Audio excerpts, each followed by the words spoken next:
matang. Dulu yang matang orang tuh nggak mau makan. Memang kalau kita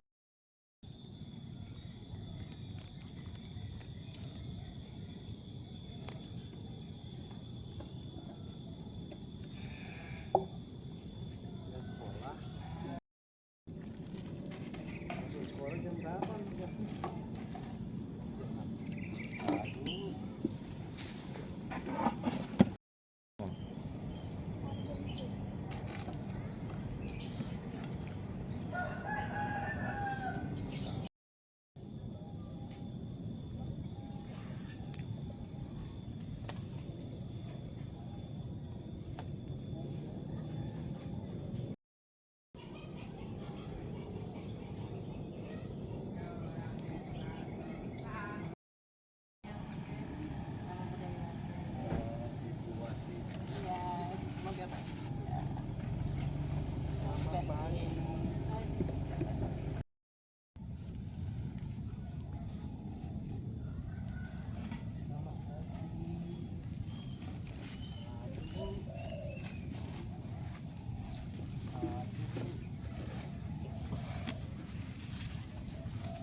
Cecer orang ajor bawah ini cecer ayam lagi mau keluar bawah paling besok kan baru bawa ya.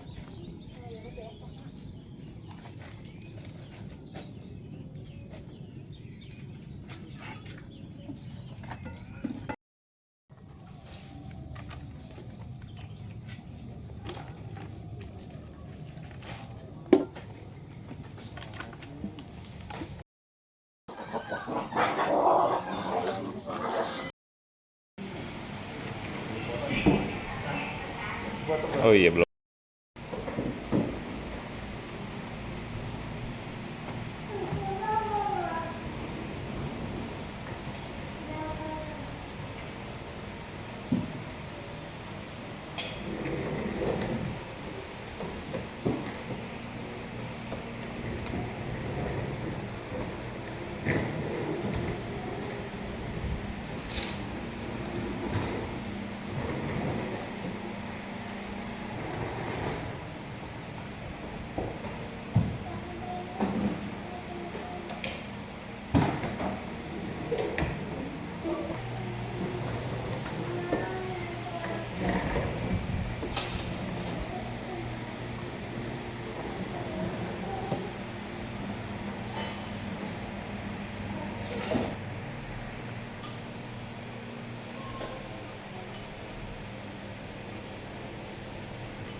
tempelin piring itu, tempelin piring gede. Nah piringnya ya.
Kemarin hujan, makanya hari ini agak sedikit lebih sejuk dari biasanya. Kemarin rencananya ada mau tanam, ini masih disimpan, tapi sudah ditempatkan lah titik-titiknya, tinggal gali, tanam. Lumayan lah, mungkin cukup lah, pohon banyak. Modana yang sudah menyempatkan bawa repot-repot, tidak apa-apa untuk wihara, jadi kebajikan juga untuk diri sendiri. Tanam pohon juga tanam kebajikan, ditanam buat pohon uang juga, tanam rezeki. Jadi kebahagiaan itu ketika kita memberikan, kita sudah dapat kebahagiaan dari sana. Makanya dalam Buddha Sasana kita kadang banyak orang mau cari kebahagiaan, pergi ke sana ke sini, ujung-ujungnya juga mungkin tidak dapat kebahagiaan sebagaimana yang dicarinya. Namun sebenarnya kebahagiaan itu memang sudah sedari awal itu ada bersama diri kita. Hanya saja diri kita yang tidak tahu cara menemukannya, tidak menyadarinya, juga tidak memahaminya. Nah, kebahagiaan sesungguhnya berasal di mana? Nah, itulah di dalam batin kita sendiri. Makanya coba kalau misalnya mau tanya, mau cari kebahagiaan, cari saja ruang yang agak jauh dari orang, jauh dari kebisingan. Cukup hanya diri sendiri, duduk diam di sana. Coba tanyakan ke dalam diri sendiri, apa yang sebenarnya dicari, kebahagiaan seperti apa. Di sana akan menemukannya. Kedamaian batin, nanti diri kita sendiri yang akan menjawabnya.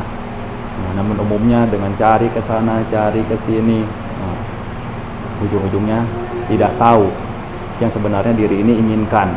Kadang kita hanya melihat orang lain, lihat di sosial media misalnya, orang lain pergi ke sana, pergi ke sini, makan makanan jenis ini, jenis itu, dan lain sebagainya. Kita pikir itu kebahagiaan, lalu kita ikuti lifestyle yang demikian. Tapi sesungguhnya ketika kita mendapatkan sama seperti yang didapatkan itu, juga bukan seperti itu sebenarnya kebahagiaan yang kita cari. Jadi sebenarnya masing-masing orang, masing-masing juga memiliki porsi kebahagiaan yang diharapkannya, serta jenis kebahagiaan yang berbeda-beda yang diharapkan. Nah, seperti kalau misalnya kambing misalnya, ya diberikan daging, juga tidak akan sentuh. Nah, tapi kalau misalnya binatang karnivora diberikan rerumputan juga beda lagi. Nah, ini juga manusia juga ada, mana suka seperti apa juga berbeda-beda. Tapi para biku di sini berlatih untuk makanan seperti apapun, nah itu bisa diterima, bisa dimakan, setidaknya tidak jadi racun, setidaknya bisa untuk melangsungkan hidup dari satu hari ke hari berikutnya. Beberapa sudah sering saya dengar ini beberapa kali, saya juga tidak tahu dari mana asalnya. Ya, ada yang menanyakan, sebenarnya Bante suka makan apa? Nah, itu dari sini, aku tanyanya sama, Bante suka makan apa? Katanya, kenapa Bante makannya sedikit, ambilnya sedikit? Bukan karena suka atau tidak suka. Yang jelas pertama, saya tidak mungkin akan mengatakan apa makanan favorit atau makanan yang saya suka. Itu pertama. Karena guru saya mengajarkan demikian. Nah, Luang Por In Thawai di sana, beliau sering kali atau kerap kali menyampaikan kepada muridnya, karena beliau didik murid untuk jadi pemimpin. Beliau bilang, kalau kamu jadi seorang pemimpin, jadi seorang kepala wihara, jangan sekali-sekali katakan kepada umat itu kamu suka makan apa. Kenapa demikian? Karena misalkan saya bilang saya suka makan jengkol, umat semuanya ada anak jengkol semua. Lah biku-biku anak buah saya nggak ada yang suka makan jengkol misalnya, matilah mereka. Ya saya mungkin bisa makan yang lain. Nah itu, makanya beliau bilang jangan sekali-kali sebagai pemimpin itu buka mulut juga harus dipikirkan, karena dampaknya itu kepada anak buah. Jadi biarkan saja, random saja. Nanti yang penting ada yang dimakan. Nah, ada juga nanti orang suka. Nah, mengenai porsi memang ya itu saya yang menyesuaikan. Sejauh mana saya dapat makan, cukup seperti apa, yaitu urusan saya. Makanya tidak bisa juga dipaksakan. Kalau misal memang lambungnya hanya sanggup nampung segitu, ya mau bagaimana? Dipaksakan ya bisa pecah perut, ke rumah sakit lagi. Nah itu, jadi makanya tidak perlu khawatir. Bagaimanapun saya bisa menerima segala sesuatu yang dipersembahkan, dan semuanya juga berasal dari ketulusan, dengan sifat atau hati yang rela berkorban saja, dengan tulus untuk mempersembahkan dana makanan kepada biku. Nah, itu sudah merupakan apa yang sulit untuk ditemukan, dan saya secara pribadi pun sangat menghargai itu semua, karena jarang-jarang ada orang-orang yang bersedia untuk berkorban demikian, meluangkan waktu, meluangkan tenaga, ya kan? Mungkin beberapa di sini ada yang sudah masak sedari malam hari. Makanya itu juga bentuk memberikan penghargaan.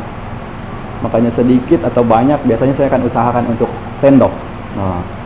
Itu bukan berarti disendok sedikit tidak suka, disendok sedikit atau bagaimana, atau hanya sekedar main-main. Bukan, sebenarnya bukan demikian.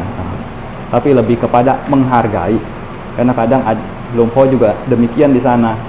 Mengapa beliau bilang ada beberapa di wihara tertentu yang mana makanan itu hasil pindah patah kadang banyak sekali. Jadi begitu selesai pindah patah akan dibagikan. Karena terlalu banyak, sudah tidak diserahkan, lewat saja. Simpan saja, diarahkan untuk ke yang umat itu. Jadi tidak lewat kepada biku dulu untuk dipilih dulu oleh biku. Nah di sana beliau tidak tidak mengizinkannya. Beliau harus bagaimanapun sebanyak apapun harus lewat biku sangga terlebih dahulu, beliau bilang.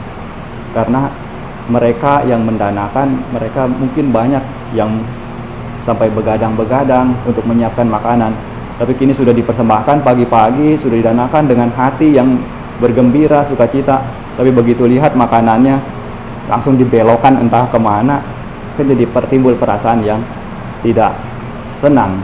Jadi aku salahnya yang muncul gitu. Alih-alih melakukan kebajikan, bersukacita pada saat sebelum melakukannya, bersukacita pada saat melakukannya, dan bersukacita pada saat setelah melakukannya. Kini pada saat mau melakukannya sudah bersukacita, pada saat melakukannya bersukacita, setelahnya jadi kurang. Nah, makanya inilah yang dijaga di dalam Buddha Sasana kita. Ada hal-hal mana yang memang membutuhkan kebijaksanaan, walaupun hal-hal kecil, hal-hal yang mungkin kita tidak perhatikan, tetapi itu punya dampak yang begitu signifikan. Nah, makanya kita jaga, kendalikan apapun kesalahan sekecil mungkin, juga berusaha untuk awas. Mana yang sudah salah, mana yang sudah buruk, ya sudah biarlah berlalu. Dipikirkan pun tidak akan memperbaiki apa yang sudah dilakukan tersebut. Yang terpenting adalah saat ini kita sudah menyadari itu sebagai hal yang buruk, hal yang tidak baik, berusaha untuk menyadarinya, membawa diri sebaik mungkin agar tidak sampai keburukan-keburukan tersebut terulang kembali dan menapaki jalan yang lebih baik dan benar untuk kedepannya. Yang selanjutnya anumodana. Yatha wariwaha pura paripurenti sagarang ewa mewa ito dinang petanang upakapati icitang patitang tumhang kipamewa samijatu sabe purentu sangkapa jando panaraso yatha manijoti raso yatha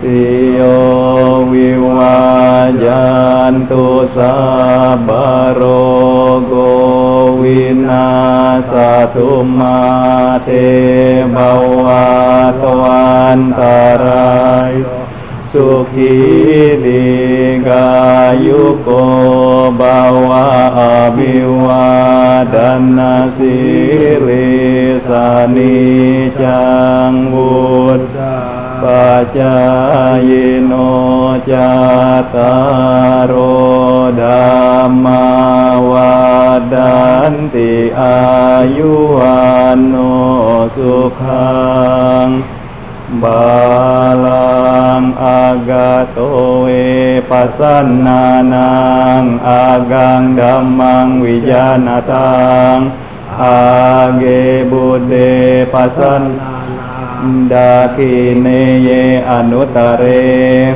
age dhamme pasannanang wirago pasame sukhe age sangge pasannanang punya kete anuttare agasaming danang dadatang agang punyang pawadati agang ayu cawanno caya sukiti sukang balang agasada tamedawi aga dhamma samaito dewa buto manuso agapato pamodati mawatu sapamanggalang rakantu sabadewata Sabba Buddha nubawena sadasoti bawantu te